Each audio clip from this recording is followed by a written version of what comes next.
Bismillahirrahmanirrahim. Assalamualaikum warahmatullahi wabarakatuh. Perkenalkan, nama saya Cindra Saleh dari kelas B Prodi Pendidikan Geografi. Baik, di sini saya akan menjelaskan materi mengenai faktor-faktor yang mempengaruhi belajar siswa. Faktor-faktor yang mempengaruhi belajar siswa ada dua macam, yaitu pertama, faktor internal siswa. Faktor internal siswa memiliki dua aspek. Yang pertama, aspek fisiologis. Aspek fisiologis yaitu kondisi umum jasmani dan tonus atau tegangan otot yang menandai tingkat kebugaran organ-organ tubuh dan sendi-sendinya, dapat mempengaruhi semangat dan intensitas siswa dalam mengikuti pelajaran. Perubahan pola makan, minum, dan istirahat akan menimbulkan reaksi tonus yang negatif dan merugikan semangat mental siswa itu sendiri. Yang kedua, aspek psikologis. Aspek psikologis terdiri dari beberapa macam. Yang pertama, inteligensi siswa. Inteligensi pada umumnya dapat diartikan sebagai kemampuan psikofisik untuk mereaksi rangsangan atau menyesuaikan diri dengan lingkungan yang tepat. Tingkat kecerdasan atau IQ siswa sangat menentukan tingkat keberhasilan belajar siswa. Semakin tinggi tingkat IQ seseorang, maka semakin besar peluangnya meraih sukses.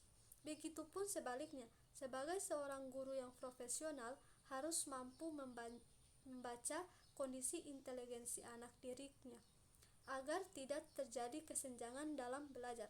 Anak yang cerdas juga tidak terhalang oleh temannya yang lamban dalam berpikir.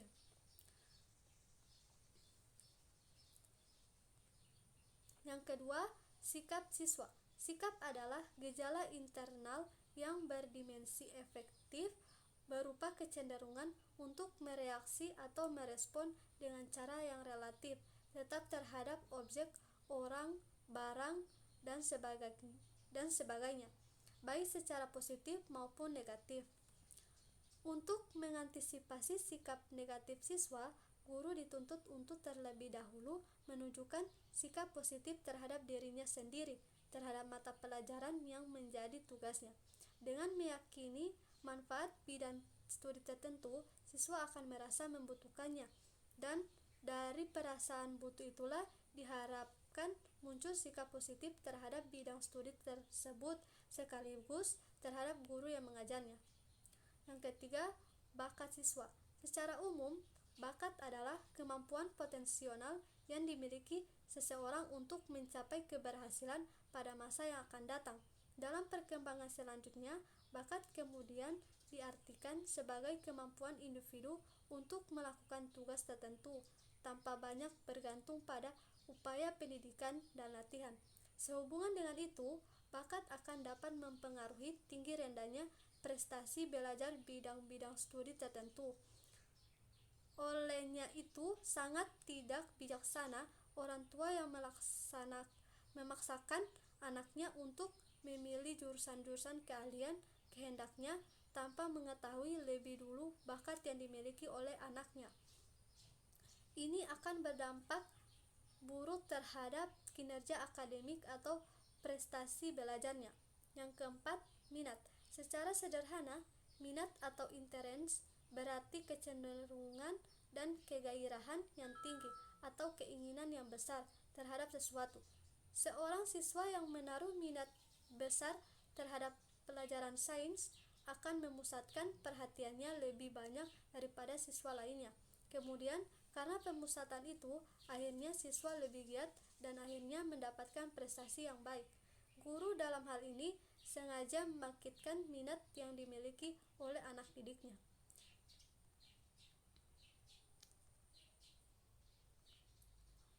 Yang kelima, motivasi siswa. Motivasi adalah keadaan internal seseorang yang mendorongnya untuk melakukan sesuatu. Motivasi terbagi atas dua macam, yaitu pertama, motivasi intrinsik, dan kedua, motivasi ekstrinsik. Motivasi intrinsik adalah hal dan keadaan yang berasal dari dalam diri siswa sendiri yang dapat mendorongnya melakukan tindakan belajar.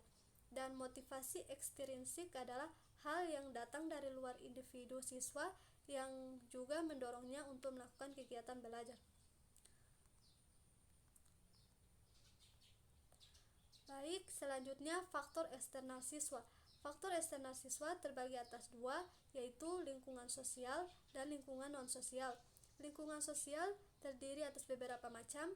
Yang pertama, keluarga, guru, masyarakat, dan teman. Dan lingkungan non-sosial terdiri atas beberapa macam. Yang pertama, rumah, sekolah, peralatan alam. Baik, sekian dari saya. Wassalamualaikum warahmatullahi wabarakatuh.